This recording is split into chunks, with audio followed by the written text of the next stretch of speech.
RK music presents.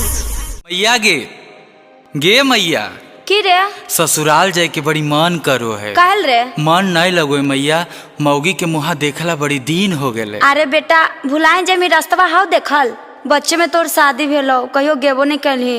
आगे पुछले पुछले चल जीवे ना मैया तू चिंता काहे करो।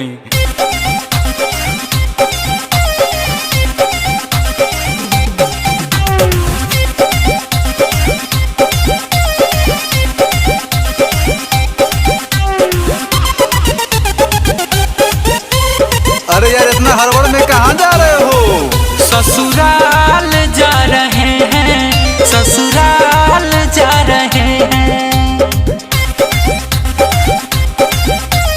अरे भाई कौन सा गांव जाना है, कुछ तो पता होगा। शादी में आए थे देख नहीं पाए थे, कम था मेरा उम्र। रामपुर से आगे था श्यामपुर से पीछे था, बीच में था एक नहर। अरे ये तो बाहर का लोकेशन बता रहे हो। अरे नहीं नहीं, मेरा ससुराल तो जमुई के आसपास। क्या? अरे दाएं की बाएं किधर से जाए रास्ता भुला रहे हैं। अति बोला कहाँ देबो? ससुराल जा रहे हैं, ससुराल जा रहे हैं, ससुराल जा रहे हैं, ससुराल जा रहे हैं।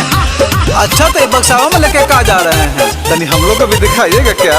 हाँ हाँ काहे ना।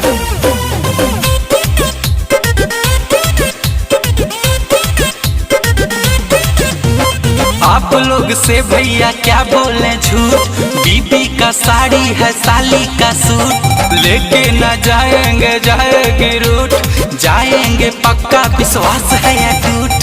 अच्छा लगता है साली से भी खूब प्यार करते हैं ना। अरे अमन यल बेला गुंजन सिंह मारू मजाक उड़ा रहे हैं। अजी बाबा कहाँ देबो बताओ ना। ससुराल जा रहे हैं, ससुराल जा रहे हैं, ससुराल जा रहे हैं, ससुराल जा रहे हैं। अरे अरे जीजा जी आप इधर, अरे ये क्या कर रहे हैं? चलिए अपना घर तो उधर है। चलिए चलिए। साली जी आप तो जवान हो गए, देखे जवाब को हैरान हो गए। चलिए अब हमसे भी होगा न भेंट, बीबी से मेरा करा दीजिए भेंट। अरे जल्दी बुलाइए हमसे मिलाइए, देर क्यों लगा रहे हैं? अरे बुलाइए ना।